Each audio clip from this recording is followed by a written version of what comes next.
एक गांव में एक साहूकार रहता था। साहूकार बहुत धनी था, लेकिन उसकी कोई संतान नहीं थी। साहूकार अपने वंश को लेकर हमेशा चिंतित रहता था। साहूकार भगवान शिव को प्रसन्न करने के लिए सोमवार का व्रत रखता था और व्रत के दौरान भगवान शिव पार्वती की पूजा करता और शाम को शिवलिंग पर दीपक जलाता था। साहूकार की पूजा अर्चना को देखकर एक दिन माता पार्वती ने भगवान शिव से कहा, हे प्रभु, ये साहूकार आपका परम भक्त है। प्रति सोमवार को विधि विधान से आपकी पूजा करता है। मुझे लगता है कि आपको उसकी मनोकामना पूर्ण करनी चाहिए। शिवजी ने पार्वती जी की बात को सुनकर कहा, हे गौरी, ये संसार एक कर्म क्षेत्र है। जैसे एक किसान अपने खेत में बीज बोता है तो कुछ वक्त बाद उसे पेड़ मिलता है, उसी तरह इस संसार में आदमी जैसा कर्म करता है उसे उसका वैसा ही फल मिलता है। भगवान शिव बोले कि इसके कर्मों में संतान सुख नहीं है, लेकिन माता पार्वती ने भोले भंडारी से दोबारा आग्रह किया और कहा, हे नाथ, फिर भी आप इसकी मनोकामना पूर्ण कर दीजिए। यह आपका परम भक्त है। अगर आपने अपने भक्तों की इच्छा को पूर्ण नहीं किया तो वो आपकी पूजा आराधना क्यों करेंगे? माता पार्वती के इतना आग्रह करने पर भगवान शिव ने कहा, यह साहूकार बहुत धनवान है और इसके कोई पुत्र नहीं है, इसलिए ये सदैव चिंतित रहता है। लेकिन इसके भाग्य में संतान योग भी नहीं है। लेकिन तुम्हारे आग्रह करने पर मैं इसे पुत्र प्राप्ति का वरदान दे देता हूँ। लेकिन इसका जो पुत्र होगा वो केवल 12 सालों तक ही जीवित रहेगा। फिर एक रात्रि शिवजी ने साहूकार को स्वप्न में दर्शन दिए और कहा कि उसको जल्द ही पुत्र रत्न की प्राप्ति होगी, लेकिन उसका पुत्र दीर्घ आयु नहीं रहेगा, बल्कि केवल 12 वर्ष तक ही जीवित रह पाएगा। यह बात सुनकर साहूकार ना तो प्रसन्न हुआ और ना ज्यादा दुखी हुआ। साहूकार ने इस बात को सुनकर भी पूजा अर्चना जारी रखी और कुछ दिनों बाद साहूकार की पत्नी गर्भवती हो गई और उसने एक सुंदर बालक को जन्म दिया।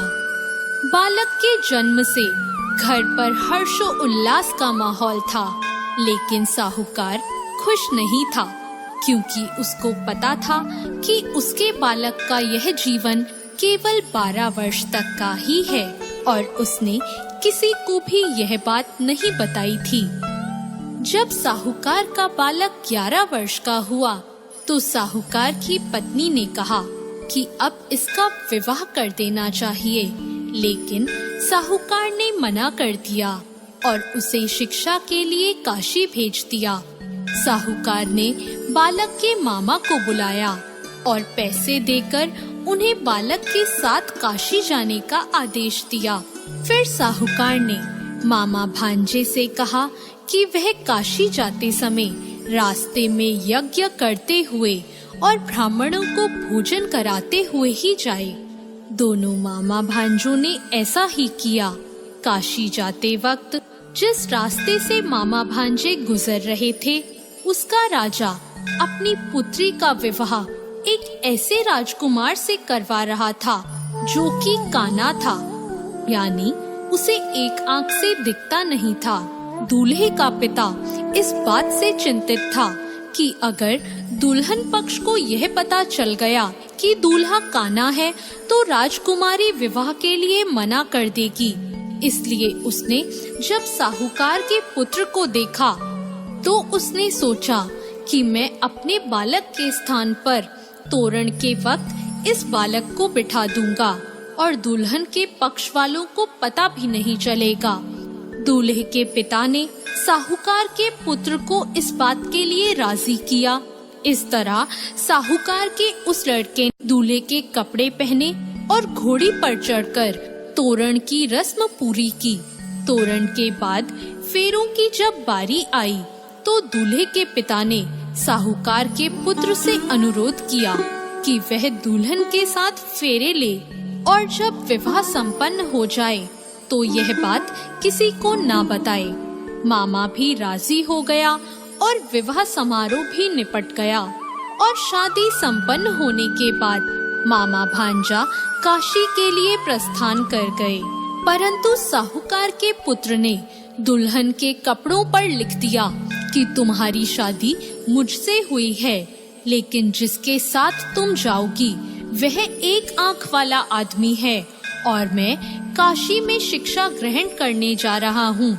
जब राजकुमारी ने यह बात पढ़ी तो उसने राजकुमार के साथ जाने से इनकार कर दिया और अपने पिता से कहा, यह मेरा पति नहीं है, मेरा पति शिक्षा ग्रहण करने काशी गया है। जब सब जगह यह बात फैल गई तो मजबूरी में दूल्हे के पिता को सारी बात बतानी पड़ी और दुल्हन के पिता ने भी अपनी बेटी को भेजने से इनकार कर दिया। इधर मामा भांजे दोनों काशी पहुंच गए और बालक शिक्षा ग्रहण करने लगा और मामा ने यज्ञ कराना भी शुरू कर दिया। जब साहूकार का पुत्र 12 साल का हो गया तो एक दिन वो अपने मामा से बोला कि उसकी तबीयत ठीक नहीं है और वह सोने अंदर जा रहा है। साहूकार का पुत्र अंदर सोने गया और उसकी मृत्यु हो गई। कुछ देर बाद जब मामा अंदर पहुँचे, उन्होंने जब अपने भांजे को मरे हुए देखा तो वो बहुत दुखी हुए, परंतु वह रो नहीं सकते थे वरना उनका यज्ञ अधूरा रह जाता।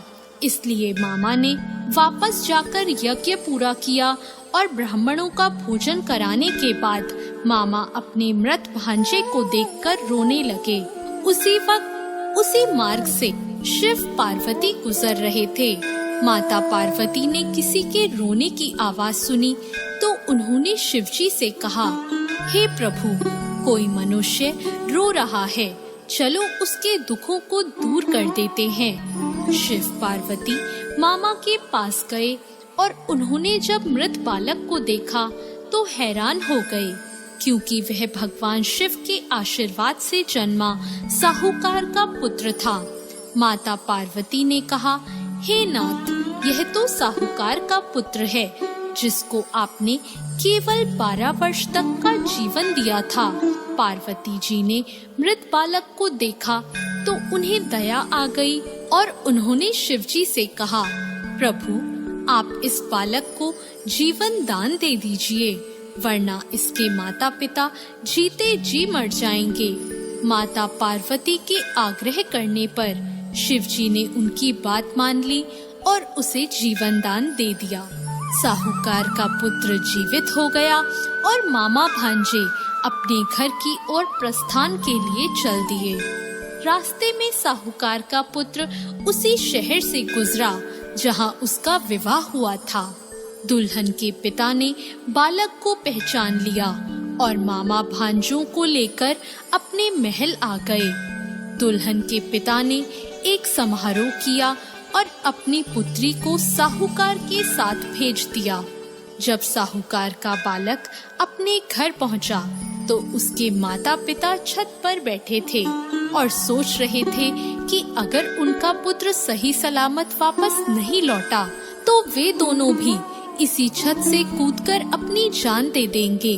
पर उसी समय उसके मामा वहां आ गए और उन्होंने बताया कि उनका पुत्र जीवित है और विवाह करके वापस लौटा है। साहूकार ने अपने बालक को जीवित देखा तो खुशी से उसका स्वागत किया और साहूकार का पूरा परिवार खुशी खुशी अपना जीवन बिताने लगा।